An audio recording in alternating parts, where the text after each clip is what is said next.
yang berminat ternyata banyak sekali. Saya nggak sombong, tapi baru proposal aja kita sampaikan, itu dari Singapura aja ada 3 investor besar datang.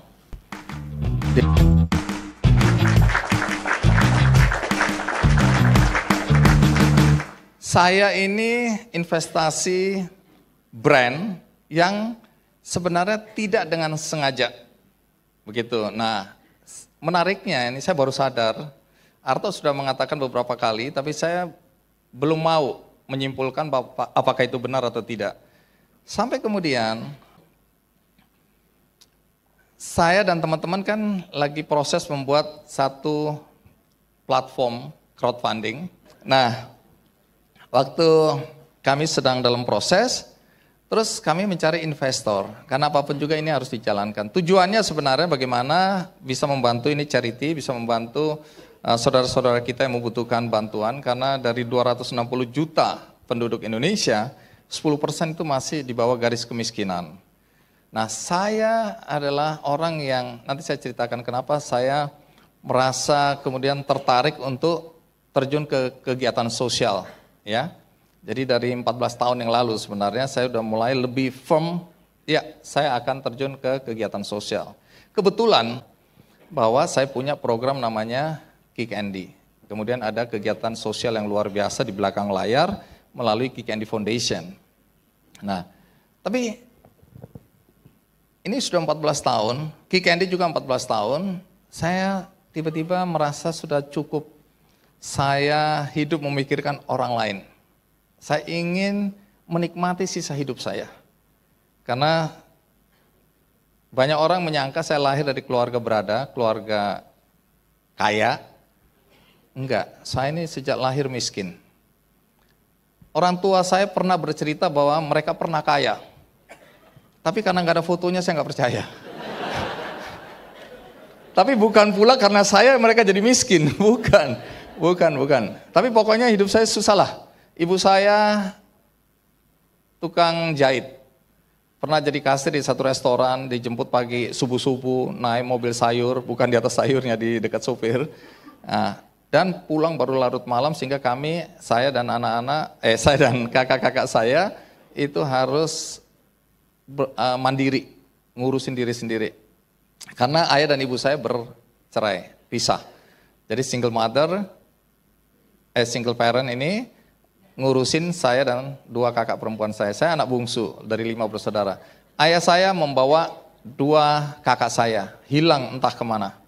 Karena waktu kecil saya nggak punya figur ayah. Jadi kalau saya tanya, kenapa teman-temanku punya ayah, aku nggak punya. Ibuku bilang, ini fotonya bapakmu ini. Nah, kira-kira foto hitam putih gitu kan, di atas meja jahitnya, mesin jahitnya. Jadi saya figur ayah cuma taunya dari foto dia. Singkat kata, hidup dalam penderitaan begitu, saya udah bilang sama istri saya, ada waktunya aku ingin menikmati hidupku dari hasil jerih payahku. Apa yang ingin saya lakukan? Saya ingin tinggal di desa. Jadi saya udah beli tanah waktu itu di desa, di dekat Purwokerto, Banyumas. Nah, ternyata memang ketika orang desa tahu saya ada di situ, nggak bisa hidup tenang. Saya tadinya mau, ngopi-ngopi, lihat di depan tanah saya ada sawah, lihat Gunung Slamet gitu kan. Saya bilang sama istri saya, hidup yang bahagia adalah ketika kita bangun tidur, melihat hamparan sawah, gunung, minum kopi, baca, nggak usah mikirin siapa-siapa. Itu yang saya inginkan. Tetapi faktanya memang ketika semua orang tahu saya ada di desa itu, yang terjadi anak-anak mudanya kumpul, kepala desanya, minta agar desanya diubah jadi desa wisata.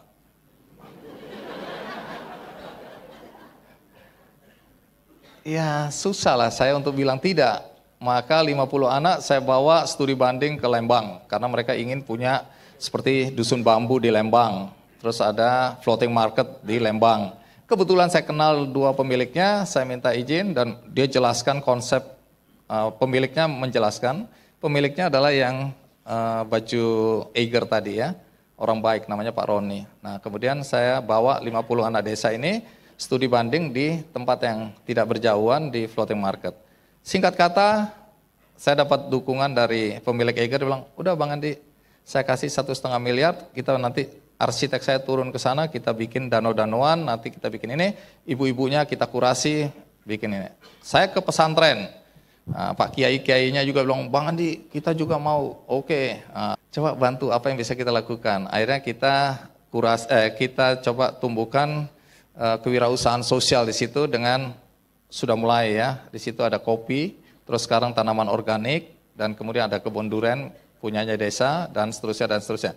Tapi yang saya mau ceritakan adalah, waktu akhirnya, saya nggak sadar, waktu kami tawarkan ke beberapa investor supaya ini mesin bisa jalan, yang berminat ternyata banyak sekali, saya nggak sombong, tapi baru proposal aja kita sampaikan, itu dari Singapura aja ada 3 investor besar datang.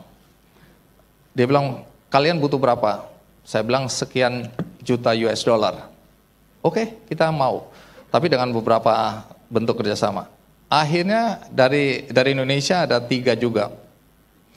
Nah, saya pilih satu investor ini akhirnya yang saya merasa lebih cocok karena selain dia taruh uang, dia juga bantu manajemennya. Karena dia sudah punya investasi di beberapa startup yang berhasil.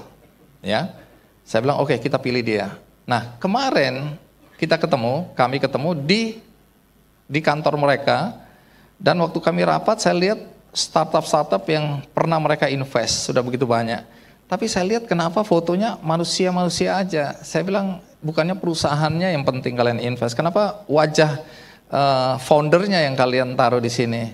Oh, kami tidak investasi pada perusahaannya. Kami investasi pada manusianya, orangnya.